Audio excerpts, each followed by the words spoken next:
I am Jonathan Turner, Chief Executive of UK Lawyers for Israel, UKLFI. In this video, I'm going to describe the submission we made to the International Criminal Court, rebutting the prosecutor's claim that this court has territorial jurisdiction over the West Bank and Gaza Strip, on the basis that these areas are the territory of a supposed state of Palestine that has acceded to the Rome Statute establishing this court. We made this submission jointly with the International Legal Forum and 3 other NGOs, the Simon Wiesenthal Centre, B'nai B'rith UK, and the Jerusalem Initiative. In the UKLFI contribution to the submission, we sought to cover aspects that would not be covered or not covered in detail in other submissions. Firstly, because we will not be adding much value by repeating the same points. And secondly, because the most direct answers to the prosecutor's arguments, which others were going to make, are essentially negative points that can be somewhat technical or could be seen as somewhat technical and unmeritorious in the absence of a more positive case on the merits. So we set out to put the positive case that Israel has the stronger entitlement to sovereignty in the West Bank and the Gaza Strip, and so these areas cannot be the territory of any state of Palestine as matters stand. Israel seeks a negotiated agreement settling the final status of these areas as contemplated in the Oslo Accords. However, unless and until an agreement is reached in which Israel cedes its entitlement to part or all of this territory, Israel remains entitled, and this is inconsistent and incompatible with these areas being the territory of any state of Palestine. Now, in order to interpret correctly various international instruments relating to this area, it is essential to have a proper understanding of the history. So we started by briefly summarizing some significant historical facts in order to begin to dispel the unbalanced account portrayed in a raft of UN documents that have been presented to the court.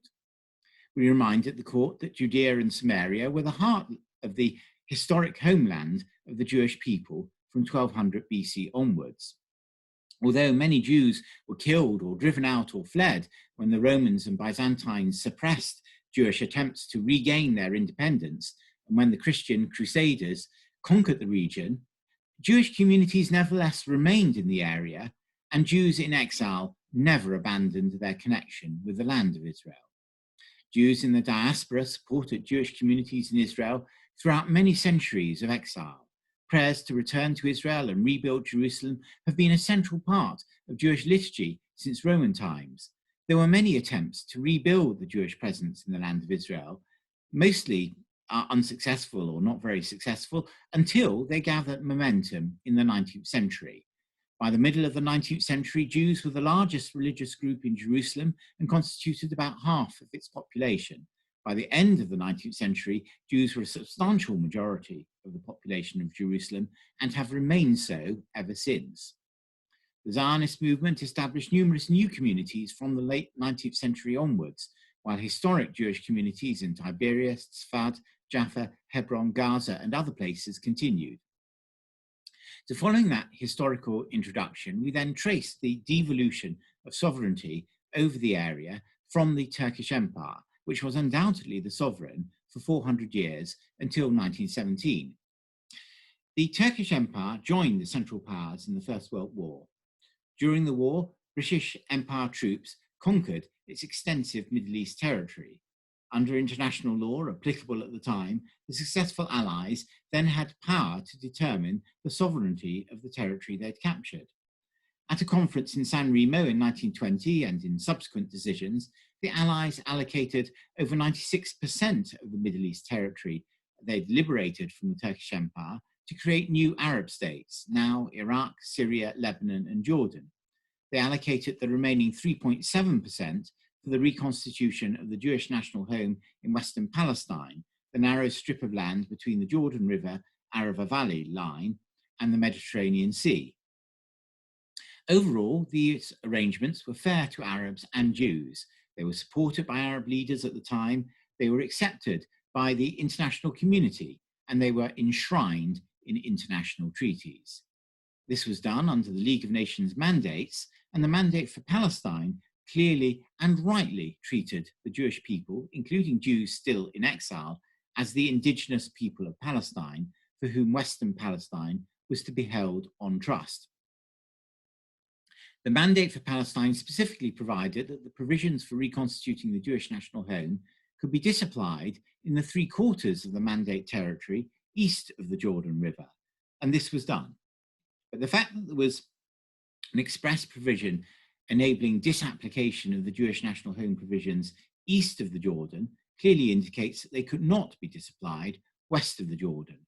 So the right of the Jewish people to reconstitute their national home, conferred or recognized by the Mandate for Palestine, extended throughout the Mandate territory between the Jordan and the Mediterranean.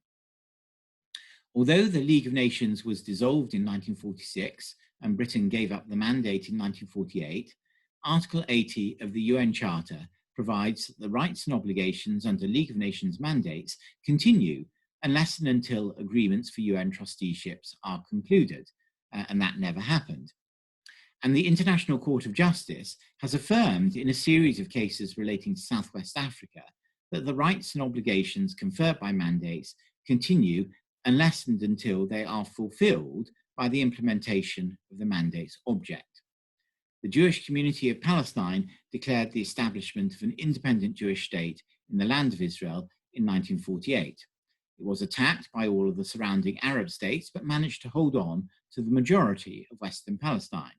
Ceasefire lines were agreed between Israel and Arab countries in 1949 without prejudice to rights and claims of any party. Within those ceasefire lines, which became known as the Green Lines, the main object of the Palestine Mandate of reconstituting the Jewish national home was fulfilled by the establishment of the State of Israel. However, in the remaining parts of Western Palestine, let's say the West Bank and the Gaza Strip and East Jerusalem, this primary object of the mandate was not fulfilled, since Jews had been ethnically cleansed and continued to be excluded from these areas. So in these areas, the rights and obligations of the mandate continued and continue to the present day. In 1967, responding to Egypt's blockade of Eilat and its threats to destroy Israel, Israel captured the Gaza Strip. Responding to Jordan's attacks, Israel captured the West Bank, including East Jerusalem. From 1967, Israel exercised sovereignty over the whole of Jerusalem as it was entitled to do, pursuant to the mandate. So East Jerusalem was added to the territory in which the object of the mandate has now been fulfilled. In the remaining parts of Western Palestine, Judea, Samaria, and the Gaza Strip, Israel has not so far exercised sovereignty. The primary object of the mandate remains unfulfilled, and the rights and obligations set out in it remain in force. In the Oslo Accords, the government of Israel and the Palestine Liberation Organization, representing the Palestinian people, agreed to achieve a just, lasting, and comprehensive peace settlement through negotiations. Until agreement could be reached on the permanent status of Gaza, Judea, and Samaria, various specified powers would be delegated by Israel to a Palestinian authority, but it was specifically provided that neither party waived any rights, claims, or positions. So the position remains that Israel, as the national state of the Jewish people, fulfilling the principal object of the League of Nations mandate of reconstituting the Jewish national home throughout Western Palestine, Israel is entitled to sovereignty over this territory unless and until otherwise agreed. And this is also confirmed by a universally applied principle of international law, uti potestatis juris, according to which the boundaries of states emerging from colonial regimes or larger federations follow the administrative boundaries operated by the former regime. This principle was applied throughout Latin America, Africa, the former USSR, and the former Yugoslavia. The International Court of Justice has also held that this principle is not affected by the right of peoples to self-determination. Since Israel was the only state formed in Western Palestine, it was entitled to sovereignty in accordance with the principle of uti potestatis juris over the whole territory west of the Jordan River Arava line. Therefore, these areas cannot be regarded as the territory of a state of Palestine unless and until Israel agrees otherwise. Despite its entitlement to the whole territory of Western Palestine, Israel has sought and continues to seek a fair and practical solution by negotiation as contemplated in the Oslo Accords. This may include the cession of certain territory by Israel to enable the creation of a new state of Palestine. But unless and until this territory is ceded with Israel's agreement, it cannot be the territory of a state of Palestine. So that is a brief summary of the contribution UKLFI made to the joint submission. You can read the full submission on the website of the International Criminal Court or contact us at info@uklfi.com for a copy. Thank you.